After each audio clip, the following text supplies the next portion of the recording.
इसलिए हम सभी इस नवरात्रि के अवसर पर शरीर हमारी स्वतः बलवान हो जाएगी जब हमारी आत्मा बलवान होगी। हम आत्मशक्ति का संचय करें, आत्मशक्ति को बढ़ाने के उद्योग करें, ऐसी तरफ बढ़ें जहां हम हमारे सूक्तियाँ हैं, पहले विद्यालयों में लिखी होती थी, अब तो लिखा जाता है पढ़ो पढ़ाई पढ़ने को बढ़ो, पता नहीं क्या क्या लिखा रहता है, बढ़ो आगे बढ़ने, पता नहीं क्या क्या हमने सुन देखा है विद्यालयों में जाता हूँ। पहले लिखा जाता था तमसो माँ ज्योतिर्गमय, असतो माँ सदगमय। क्यों लक्ष्य? अब वो चीजें लुप्त हो गई, तो हम जो पढ़ रहे हैं उससे और अंधकार में जा रहे हैं। पूछिए कैसे? पहले मैट्रिक पढ़ा हुआ बच्चा इतना संस्कारी होता था कि वो पूरे समाज का नेतृत्व कर लेता था, चौधरी हो जाता था, लोग स्वीकार करते थे बात को। 110 वर्ष की माता और पिता के दरवाजे पर लेटे रहते थे, पिता पुत्र कहीं से आता था, पहले माई के देखेली कैसे बातें खैली कि नहीं खैली, भोजन कैली कि भोजन नहीं कैली। पहला उसका यही होता था कि वहां पहुंचे हम, अब माँ से पूछे, पिता से पूछे, जो दरवाजे पर लेटा हुआ है उसका क्या हाल है। अब तो परिस्थितियां बदली, संस्कृति का क्षरण हुआ। अब घर में जाके हम भोजन के बाद पूछते, कहो माई खैले है, ये अंतर है। तो हम 3-4 चीजें भूल गए, विद्या ददाति विनयम ये भूल गए। अब तो विद्वता का अहंकार आदरणीय डॉक्टर साहब झलकता है। एक दिन एक मेरे पास बच्चा आया, बच्चा मैं इसलिए कह रहा हूँ कि अवस्था कम थी, तो हमसे कहता है कि थोड़ी देर हमारी बात सुनता रहा, तो हमसे कहता है महाराज जी कितना पढ़े हैं आप? हमने कहा अभी तो पढ़ रहे हैं यार। पढ़े क्या है? पढ़ने की पूर्णता कहाँ हो सकती है? आदरणीय डॉक्टर साहब मेरे हिसाब से अध्ययन कभी पूर्ण हो सकता है क्या? अगाध भंडार है ज्ञान का, और उसको भगवान शिव के 5 मुख ही रख सकते हैं अपने अंदर, हम नहीं रख सकते। तो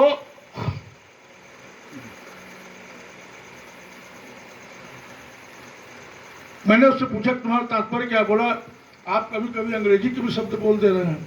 हमने कहा देखो, हमने समझ गए। हमने कहा आपने क्या किया?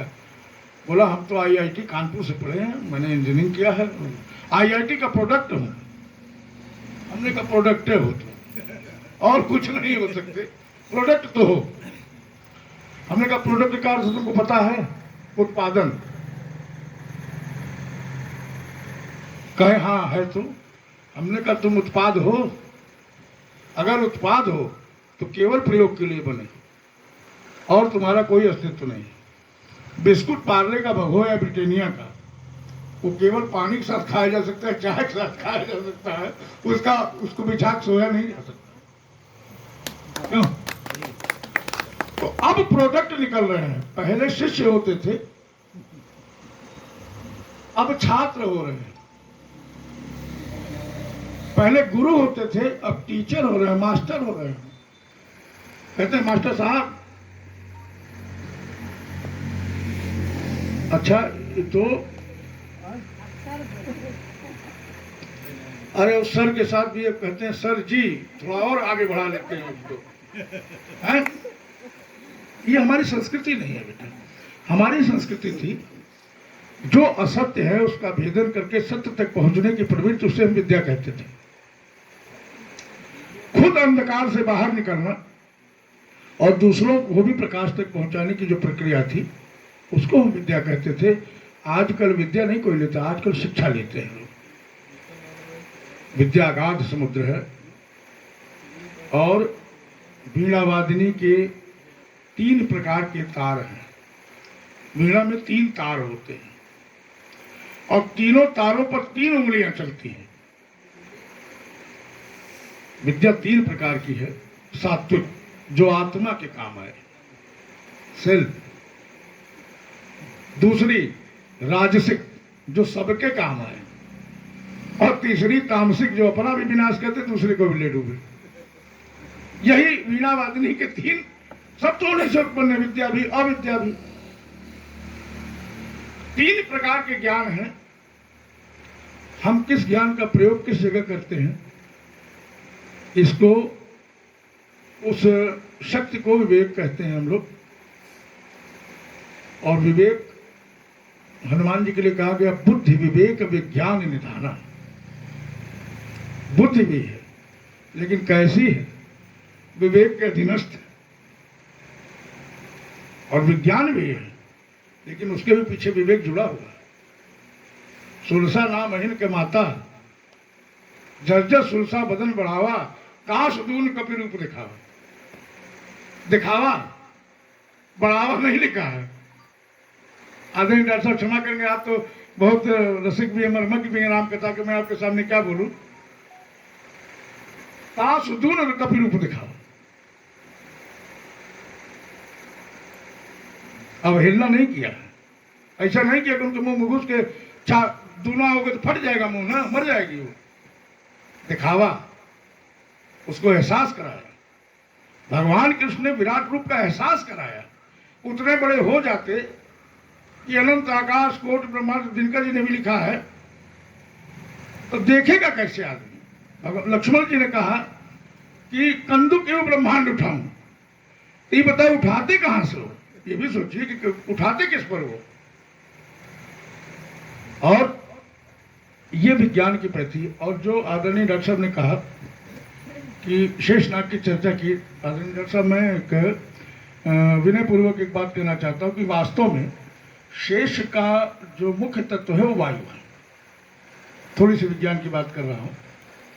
हमारी धरती की जो धुरी है उसका जो बैलेंस है वो हीलियम गैस पर रुका हुआ है। हीलियम एक बहुत उष्ण गैस है, गर्म गैस है, और हजारों धाराएं हर ग्रह के अगल बगल घूमती है, जिसमें कुछ ग्रहों के वलय दिखाई देते, जैसे शनि ग्रह, बृहस्पति ग्रह, आप चित्र देखिए उसके बगल में वलय दिखाई देता, वो घनीभूत गैसें हैं।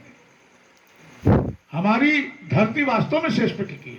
शेष मतलब जो इसके बाद कुछ बचता है वो गैस है, और वायु भोजी है, सर्प, वायु का प्रतीक है सर्प। तो वायु पर ही धरती रुकी है, शेष के फन पे ही धरती रुकी है, और फन कभी स्थिर नहीं रह सकता। हमारी धरती इस समय बाएं करवट घूमी हुई है, क्योंकि ऐसे थोड़ी घूमती है, कभी इधर कभी इधर। अगर आप कोई चीज जमीन में अंधेरे पक्ष में गाड़ते हैं तो बाईं तरफ जाएगी, और उजाले पक्ष में गाड़ेंगे दाहिनी तरफ जाएगी। आप 10 साल बाद खोजेंगे तो 20 फुट दूर दिखाई देगी। गैसों की और भूमंडलीय परिवर्तन, भूमंडलीय जो परिवर्तन होते हैं उससे जीव मात्र कभी अछूता नहीं रह सकता। शक्ति के कितने प्रकार हैं उसकी हम सब चर्चा कर रहे हैं। शक्ति, शेष की शक्ति क्या है? गैस, वायु। पृथ्वी टिकी है, विज्ञान भी सिद्ध करता है।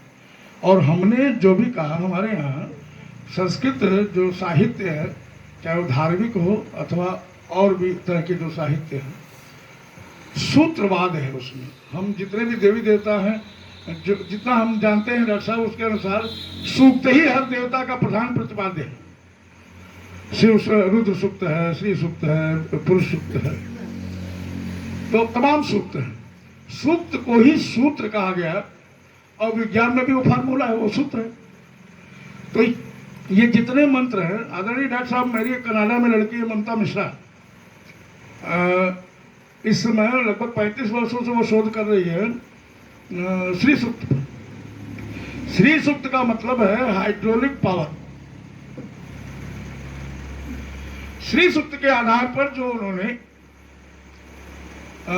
अच्छा, धन से बड़ा हाइड्रोलिक पावर क्या है? आपके पास 10 करोड़ रुपया हो, आप डीएम को खरीद लेंगे, मुख्यमंत्री के पहुंच जाएंगे, 5 करोड़ को चंदा देंगे, वो भी आपको सुनेंगे। और किसी बड़े माफिया को हायर करना हो, पैसा दीजिए, वो चला आएगा। तो इससे बड़ा हाइड्रोलिक पावर क्या है? तरल। हाइड्रोलिक माने तरल, तरलता से जो पावर मिलती है वो। तो लक्ष्मी उसकी, और उसने जो जनरेटर बनाया आदरणीय डॉक्टर साहब, बिना किसी बाह्य उपचार के चलता है। उसने 5 किलोवाट का जनरेटर बना लिया है। अब और एक डॉक्टर साहब है हमारे परिचित, है को कैंसर के डॉक्टर, लीवर कैंसर के, लेकिन आप लोगों ने उरी फिल्म देखी होगी, अगर जिन्होंने भी देखी हो, उरी फिल्म में एक पक्षी जासूसी करता है, वो उनका बनाया हुआ है दरअसल। उन्होंने बनाया था, डॉक्टर रमेश सिंह चौहान उनका नाम है। उन्होंने बना के रक्षा मंत्रालय को गिफ्ट किया था। बाद में डीआरडीओ ने उसमें और सुधार किए, परिष्कृत करके उसको प्रयोग में लेती है।